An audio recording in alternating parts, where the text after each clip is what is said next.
Hello दोस्तों, स्वागत है आप सभी का हमारे यूट्यूब चैनल अधिकारी में। दोस्तों, इस वीडियो में हम मुस्लिम लॉ के अंतर्गत भरण पोषण, संरक्षकता और उत्तराधिकार से संबंधित जो टॉपिक है इसको सॉल्व करेंगे। इससे संबंधित जो भी एमसीक्यूज है उसको देखेंगे और इस पर व्यापक डिस्कशन करेंगे।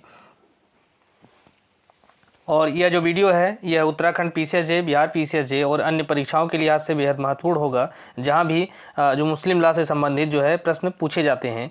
और इसके पहले के हमने वीडियो में जो मुस्लिम लॉ के अंतर्गत जो है विवाह को, तलाक को, मेहर को, मुस्लिम लॉ के जो जनरल प्रिंसिपल हैं उनको, इन सारे टॉपिक को कवर किया है। और इसमें हम भरण पोषण, संरक्षकता और उत्तराधिकार से संबंधित प्रश्नों को सॉल्व करेंगे।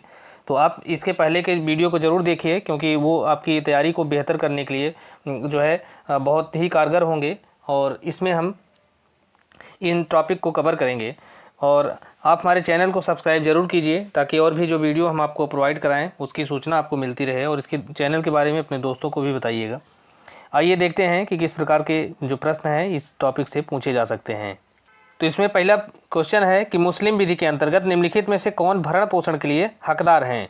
तो मुस्लिम विधि के अंतर्गत कोई व्यक्ति भरण पोषण के लिए हकदार होता है, या कोई व्यक्ति है और साधन संपन्न है, वह किनका भरण पोषण करने के लिए जो है दायित्वाधीन होता है या जिम्मेदार होता है। तो इसके अंतर्गत आते हैं उसके वंशज आते हैं, उसके पूर्वज आते हैं, पूर्वज से तात्पर्य उसके पिता हैं, माता हैं, दादा दादी हैं, खानदानी आते हैं और उसकी पत्नी आती हैं। तो यह जो है 4 लोगों का भरण पोषण करने के लिए कोई व्यक्ति जो है दायित्वाधीन होता है। तो इस विकल्प में देखते हैं कि एक लड़की जो अपने पिता से अलग रह रही है, तो यह जो है भरण पोषण की हकदार नहीं होगी। पुत्र की विधवा अपने ससुर से भरण पोषण की हकदार नहीं होती है। एक पत्नी जो कि किसी दूसरे व्यक्ति के साथ भाग गई है, तो वह भी जो है भरण पोषण की हकदार नहीं होती है। एक अविवाहिता मुस्लिम स्त्री जिसने यौनागमन को प्राप्त कर लिया है, अर्थात एक अविवाहिता स्त्री है, तो वह जो है अपने पिता से भरण पोषण की जो धनराशि है उसको प्राप्त करने की अधिकारिणी होती है, भले ही वह वयस्क हो चुकी है या यौनागमन को प्राप्त कर ली है। नेक्स्ट है, मुसलमान समुदाय के लोगों पर भरण पोषण की विधि लागू होती है। तो कौन सी विधि लागू होती है? तो इन पर जो है ये पर्सनल लॉ जो है, मुस्लिम विधि के अंतर्गत जो पर्सनल विधि के अंतर्गत जो भरण पोषण से संबंधित प्रावधान किए गए हैं वो लागू होते हैं। और सीआरपीसी की धारा 125 भी जो है इन पर लागू होती है। नेक्स्ट है, मुस्लिम विधि के अंतर्गत संपन्न विवाह में पत्नी भरण पोषण की हकदारणी होगी। तो फिर से वही क्वेश्चन है, तो वह जो है मुस्लिम विधि के अंतर्गत तो होती ही है, प्लस सीआरपीसी की धारा 125 से 28 तक के जो प्रावधान दिए गए हैं भरण पोषण के संबंध में, तो इसके तहत भी वह जो है दावा कर सकती है। नेक्स्ट है, मुस्लिम पुरुष भरण पोषण का हकदार है। तो वह जो है किसके भरण पोषण का हकदार है? तो अभी हमने देखा है कि एक मुस्लिम पुरुष है, वह अपने वंशज का, पूर्वज का, खानदानियों का और अपनी पत्नी का, तो इन 4 लोगों के भरण पोषण के लिए वह जिम्मेदार होता है। नेक्स्ट है, जब तक किसी सक्षम न्यायालय के द्वारा अनियमित विवाह को शून्य घोषित नहीं कर दिया जाता है, तब तक मुस्लिम पत्नी एवं उसकी पुत्री को भरण पोषण प्राप्त करने का अधिकार होता है। तो यह जो विचार है यह किस केस में न्यायालय के द्वारा व्यक्त किया गया था? तो यह केस जो है चाँद पटेल बनाम बिस्मिल्ला बेगम के केस में ऐसा निर्णय दिया गया था। इसके अलावा इतबारी बनाम असगरी का जो केस है, इसमें न्यायालय ने कहा था कि दूसरी पत्नी ले आना प्रत्येक व्यक्ति जो पहली पत्नी है उसके प्रति क्रूरता होती है। तो यह जो है क्रूरता से संबंधित है, अर्थात जब एक पत्नी के होते हुए दूसरी पत्नी कोई मुसलमान पुरुष ले आता है, वो अलग बात है कि मुस्लिम विधि के अंतर्गत जो 4 विवाह करना वैध है, लेकिन फिर भी इस केस में इतवारी बनाम असगरी केस में कहा गया कि अगर कोई मुसलमान पुरुष है एक उसकी और विवाहित है और उसकी प्रथम पत्नी जो है जीवित है, उसके रहते हुए दूसरी पत्नी लाता है, तो ऐसा जो किया जाना है वह पहली जो पत्नी है उसके प्रति क्रूरता है। इसके अलावा सायरा बानू बनाम मोहम्मद गफूर का केस है। इस केस में यह निर्णय दिया गया कि दूसरा विवाह करने पर जो प्रथम पत्नी है वह पृथक निवास करने की और भरण पोषण प्राप्त करने की हकदारणी होती है और वह इसके लिए दावा कर सकती है। तो यह भरण पोषण की दावा तब कर सकती है और पृथक निवास का, जबकि जो है दूसरी पत्नी ले आता है कोई भी व्यक्ति पहली के रहते हुए। और मोहम्मद अली बनाम फरीदुन्निसा बेगम का जो केस है यह भी भरण पोषण से ही संबंधित है। तो हम देखते हैं इन केस को विस्तार से। तो इसमें जो है पहला है इतवारी बनाम असगरी के केस में सर्वोच्च न्यायालय ने कहा कि दूसरी पत्नी लाना प्रथम पत्नी के प्रति क्रूरता है और पहली पत्नी इस आधार पर तलाक का दावा कर सकती है। उसके अलावा सायरा बानो बनाम अब्दुल गफूर के केस में न्यायालय ने निर्णय दिया कि दूसरा विवाह करने पर जो पहले विवाह की पत्नी है वह पृथक निवास और भरण पोषण का दावा कर सकती है। और मोहम्मद अली बनाम फरीदुन्निसा बेगम के केस में निर्णय दिया गया कि बिना किसी कारण के पत्नी का भरण पोषण करने में अगर पति उपेक्षा करता है या इनकार करता है तो पत्नी जो है इसके लिए वाद दायर कर सकती है। नेक्स्ट क्वेश्चन है मुस्लिम विधि में भरण पोषण से संबंधित जो महत्वपूर्ण केस है वह कौन सा है। तो मुस्लिम विधि के अंतर्गत भरण पोषण से संबंधित जो केस है वह है जोहरा खातून बनाम मोहम्मद इब्राहिम का। यह केस जो है भरण पोषण से संबंधित है और यह 1984 का केस है सर्वोच्च न्यायालय का। दूसरा है मोहम्मद अहमद खान बनाम शाहबानो बेगम। यह तो सबसे महत्वपूर्ण निर्णय है, इसको जानना सबसे ज़रूरी है और यह 1985 में आया था। और इसमें जो है जो निर्णय दिया गया उस निर्णय का बहुत व्यापक विरोध हुआ। उसके बाद मुस्लिम महिला विवाह विच्छेद पर जो है महिला के अधिकारों का संरक्षण अधिनियम 1986 पारित किया गया था। इसके अलावा जो है ए अब्दुल्ला बनाम सैयद भाई का केस है, यह भी 1985 का ही है। तो ये इस प्रकार से ये जो तीनों केस हैं यह भरण पोषण से संबंधित हैं। जोहरा खातून बनाम मोहम्मद इब्राहिम का जो केस है इस केस में देखते हैं। तो इस केस में सर्वोच्च न्यायालय ने निर्णय दिया कि सीआरपीसी की धारा 125 के अंतर्गत न केवल तलाकशुदा पत्नी आती है बल्कि इसके अंतर्गत ऐसी पत्नी भी आती है जिसका जो विवाह विच्छेद है वह मुस्लिम विवाह विच्छेद अधिनियम 1939 के अंतर्गत विघटित किया गया है, लेकिन उसने दूसरा विवाह नहीं किया है। तब ऐसी स्थिति में जो तलाकशुदा स्त्री है वह अपने पति से भरण पोषण के लिए दावा कर सकती है। इसी प्रकार से मोहम्मद अहमद खान बनाम शाहबानो बेगम का जो केस है जो कि 1985 का है, इसमें सर्वोच्च न्यायालय ने निर्णय दिया कि सीआरपीसी की धारा 125 के अंतर्गत पत्नी शब्द के अंतर्गत तलाकशुदा पत्नी स्त्री भी आती है लेकिन उसने पुनर्विवाह नहीं किया हो, इसलिए उसे इद्दत की अवधि के बाद भी अपने पूर्व पति से भरण पोषण की जो है मांग कर सकती है, वह अधिकारिणी होती है। तो ये इसी बात को लेके जो है विवाद उठा था कि इद्दत चूँकि मुस्लिम जो पर्सनल लॉ है उसके अंतर्गत कोई पति है वह भरण पोषण के लिए तभी तक बाध्य है जब तक कि पत्नी इद्दत का पालन कर रही है। इद्दत की अवधि के समाप्त के बाद वह भरण पोषण का जो है के लिए उत्तरदायी नहीं होता है। लेकिन मोहम्मद अहमद खान बनाम शाहबानो बेगम के केस में कहा गया कि इद्दत का पालन करने के बाद भी जब तक कि वह जो पत्नी है वह अपना पुनर्विवाह नहीं कर लेती है तब तक कि वो जो पति है वह उसको भरण पोषण की धनराशि है उसको देने के लिए बाध्य होगा। और यह निर्णय मुस्लिम पर्सनल लॉ के विरुद्ध था, इसलिए कट्टरपंथी मुसलमानों के द्वारा इसका कड़ा विरोध किया गया, क्योंकि तलाकशुदा पत्नी को इद्दत की अवधि के बाद भरण पोषण देने के लिए मुस्लिम विधि के अंतर्गत कोई बाध्यता नहीं है। और इसी विवाद को समाप्त करने के लिए 1986 में यह मुस्लिम महिला विवाह विच्छेद पर अधिकारों का संरक्षण अधिनियम 1986 पारित किया गया। और इस अधिनियम की धारा 3 के अनुसार जो पूर्व पति है वह तलाकशुदा पत्नी को केवल इद्दत की अवधि तक ही भरण पोषण देने के लिए जो है बाध्य है। और धारा 4 के अंतर्गत यह प्रावधान किया गया कि यदि तलाकशुदा पत्नी ने पुनर्विवाह नहीं किया है और इद्दत की अवधि के पश्चात अपना भरण पोषण करने में वह असमर्थ है तो ऐसी स्थिति में उसके जो रिश्तेदार हैं जो कि उसकी संपत्ति उत्तराधिकार में प्राप्त करेंगे तो वे जो है उसका भरण पोषण करने के लिए दायित्वाधीन हैं।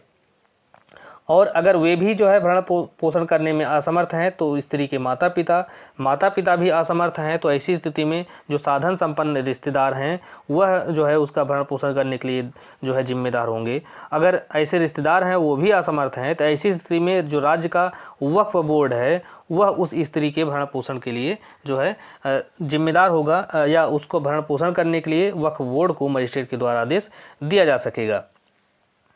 इसके अलावा जो तीसरा केस है ए अब्दुल्ला बनाम मोहम्मद सैयद भाई का केस, इस केस में गुजरात हाई कोर्ट ने निर्णय दिया कि तलाकशुदा मुस्लिम स्त्री अपने भविष्यकालीन आवश्यकताओं का पूर्वानुमान करके भरण पोषण प्राप्त करने की हकदार है।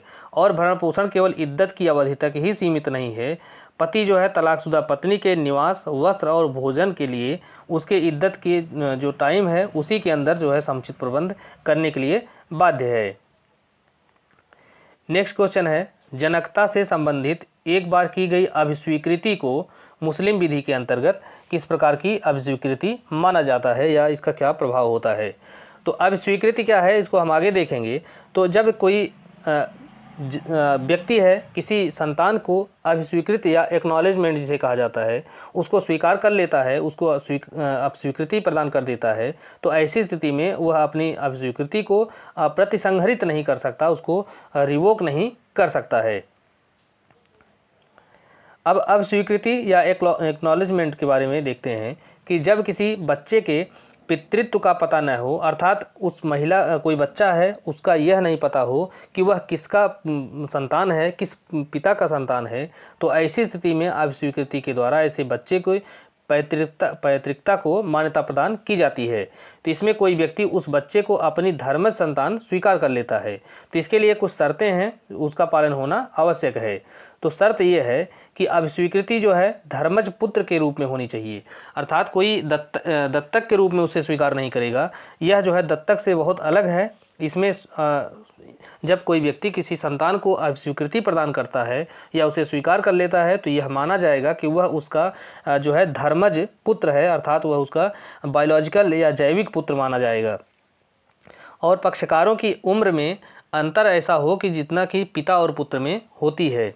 और तीसरी बात है कि ऐसी संतान जो है दूसरे की संतान नहीं समझी जाती रही हो, अर्थात वह जो संतान है जिसके पैतृकता का पता नहीं हो तो उसके बारे में यह न जो है पहले से पता हो लोगों को कि वह अमुक या एक्स की संतान है, अर्थात उसे उसके जो बारे में यह पता हो कि वह किसी की संतान नहीं है, उसके पैतृकता का कुछ पता नहीं है। तो ऐसी स्थिति में जब कोई व्यक्ति उसको स्वीकार करता है तो वह उसका धर्मज पुत्र माना जाता है।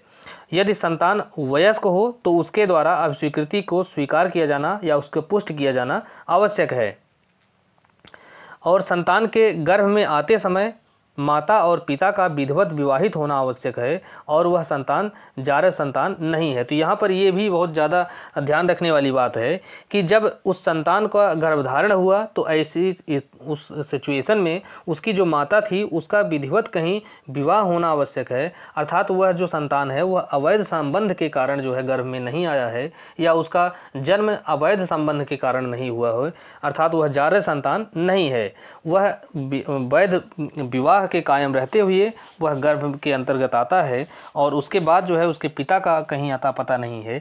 तो ऐसी स्थिति में ही उसका जो है स्वीकृति दी जा सकती है। अब स्वीकृति करने वाला व्यक्ति है उसको संविदा करने के लिए सक्षम होना चाहिए, अर्थात जो व्यक्ति स्वीकार कर रहा है वो नाबालिग नहीं होना चाहिए, उसको अस्वस्थ चित्त नहीं होना चाहिए। नेक्स्ट है कि अभिस्वीकृति धर्मजता प्रदान करने के लिए होनी चाहिए। आगे है कि अभिस्वीकृति में बच्चे को अपने शरीर से पैदा किए जाना स्वीकार करना चाहिए, अर्थात जो व्यक्ति किसी बच्चे को अभिस्वीकार करता है तो वो इस बात को स्वीकार करता है कि यह जो बच्चा है उसको हमने पैदा किया है और यह हमारी जो है वैध संतान है। और बच्चे को विवाह से पहले पैदा होना नहीं चाहिए और वह जो शून्य विवाह की संतान न हो। तो अर्थात इसका तात्पर्य है कि जब कोई महिला जो कि गर्भवती है और उसका जो विवाह तय है कहीं और विवाह होने से पहले ही वह जो संतान है पैदा हो जाता है या वह शून्य विवाह की संतान है, अर्थात अवैध संबंध के अंतर्गत या जो निषिद्ध नातेदारियां बताई गई हैं मुस्लिम लॉ के अंतर्गत, जो विवाह के अंतर्गत जहां पर विवाह है वह किया जाता है तो वह विवाह बातिल होता है। तो बातिल विवाह के अंतर्गत अगर कोई संतान पैदा होती है तो उसको भी एक्नॉलेजमेंट जो है नहीं दिया जा सकता या उसको अब स्वीकृति नहीं दी जानी चाहिए। तो इस प्रकार से यह जो है उसी संतान को अब स्वीकृति प्रदान की जा सकती है जो कि एक वैध विवाह से पैदा हुआ हो। नेक्स्ट क्वेश्चन है, तलाकशुदा मुस्लिम महिला अपने पूर्व पति से भरण पोषण प्राप्त करने की अधिकारिणी होती है। तो ऐसी जो तलाकशुदा महिला है वह कब तक अपने पूर्व पति से भरण पोषण प्राप्त करने की अधिकारिणी होती है? तो वह जो है केवल इद्दत काल तक जो है भरण पोषण की प्राप्त करने की हकदार होती है, इसके बाद नहीं होती है। नेक्स्ट है, अवैध संतान की अभिरक्षा किसके पास होती है? तो अवैध संतान जो है उसकी अभिरक्षा हमेशा माता के पास होती है, जबकि वैध संतान में जो है एक निश्चित अवधि तक माता के पास रहती है, उसके बाद वह पिता के पास चली जाती है। नेक्स्ट है, जो व्यक्ति न तो नैसर्गिक संरक्षक हो, न ही न्यायालय के द्वारा नियुक्त किया गया हो और न ही वसीयती संरक्षक हो, किंतु फिर भी किसी अवयस्क की अभिरक्षा तथा देखरेख का भार स्वयं संभाल ले, तो उसे किस प्रकार का संरक्षक कहा जाता है?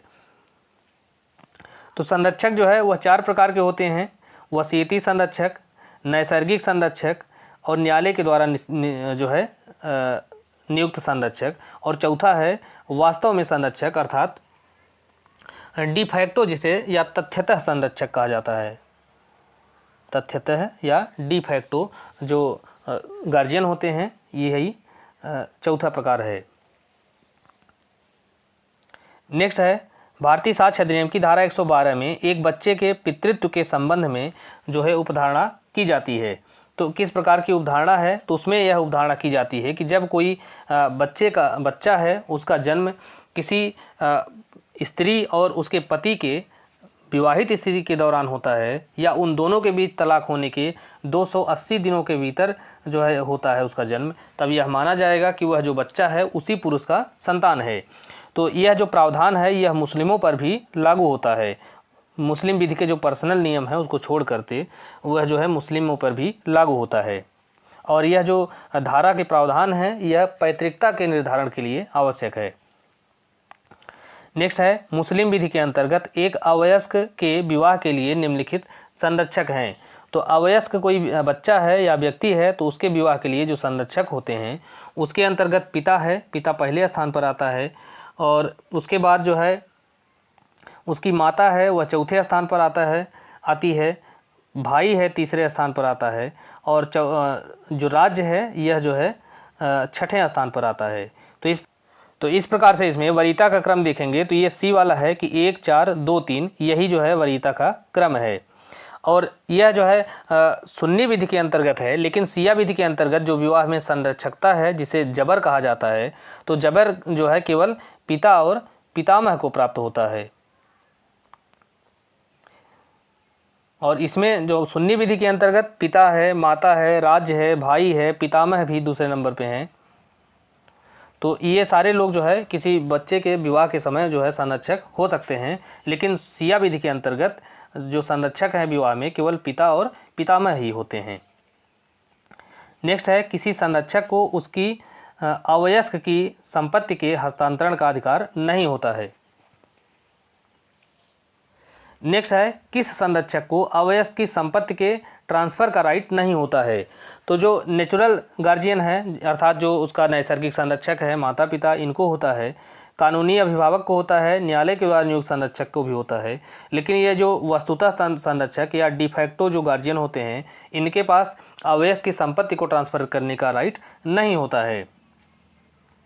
नेक्स्ट है मुस्लिम विधि में कोई लड़की दो में से किसी घटना के घटित हो जाने पर वयस्क हो जाती है। तो या तो वह 15 वर्ष की आयु प्राप्त कर ले या इसके पहले ही वह यौनागमन को प्राप्त हो जाती है, तब जो है वह यौनावस्था को प्राप्त करती है या उसके यौनावस्था का जो निर्धारण होता है अर्थात उसको वयस्क मान लिया जाता है। तो ऐसा जो निर्णय है वह किस केस में दिया गया था? तो यह निर्णय दिया गया था मुसम्मात अतिका बेगम बनाम मोहम्मद इब्राहिम का जो केस है प्रीवी काउंसिल का, इसी केस में यह निर्णय दिया गया कि कोई मुस्लिम लड़की है वह दो में से किसी एक घटना के घटित हो जाने पर वयस्क मानी जाती है, अर्थात अगर 15 वर्ष की उम्र प्राप्त कर ले या 15 वर्ष से पहले ही वह यौनावस्था को प्राप्त कर ले तो वह जो है मानी जाएगी कि वह वयस्क हो गई है। नेक्स्ट क्वेश्चन है औल का सिद्धांत तथा रद्द का सिद्धांत यह किससे संबंधित है?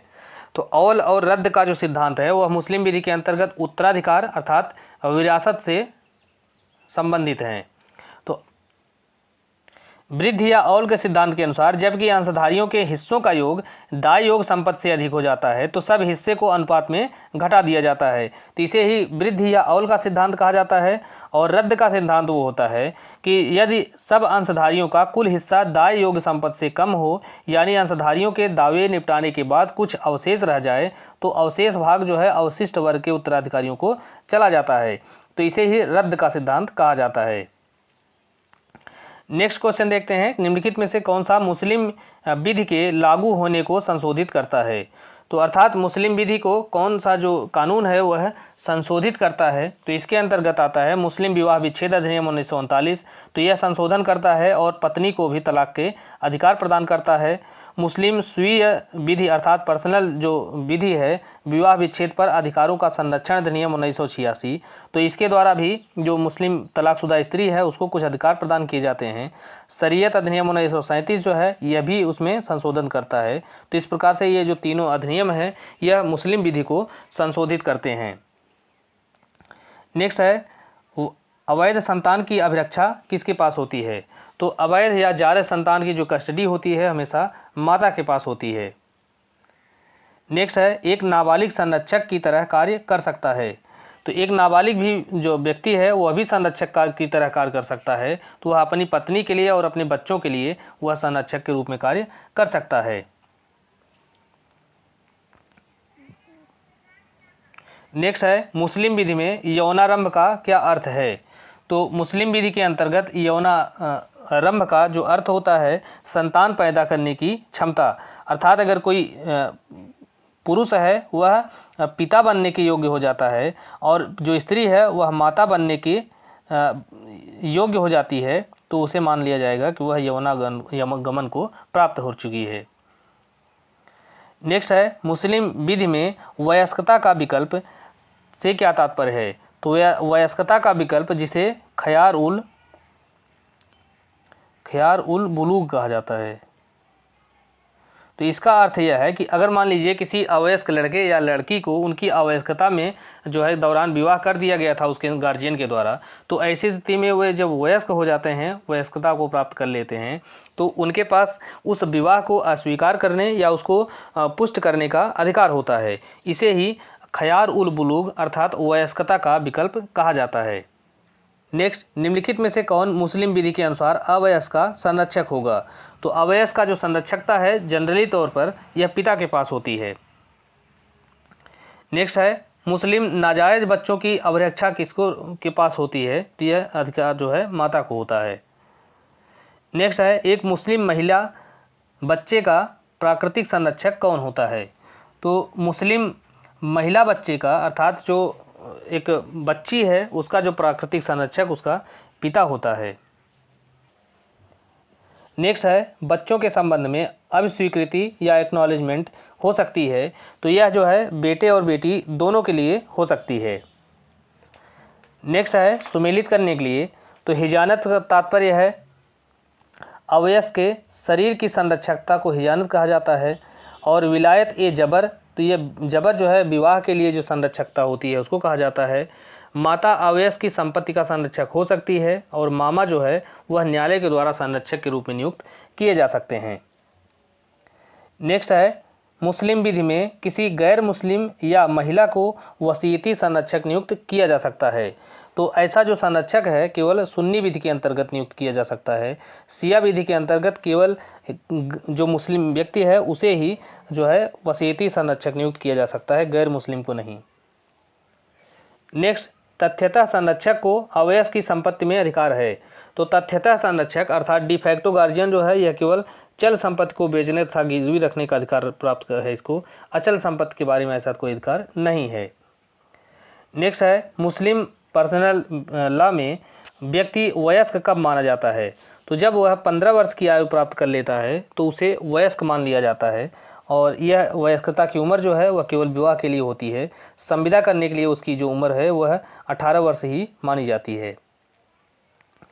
नेक्स्ट है एक मुस्लिम महिला हिजानत का अधिकार खो देती है। तो कोई मुस्लिम महिला है वह किसी बच्चे के हिजानत का या उसकी अभिरक्षा का अधिकार खो देती है, जबकि वह धर्म परिवर्तन कर लेती है, दुराचार की दोषी है और निषिद्ध रिश्ते में वो विवाह कर लेती है, तो इन सभी मामलों में वह अपने हिजानत या अभिरक्षा का अधिकार खो देती है।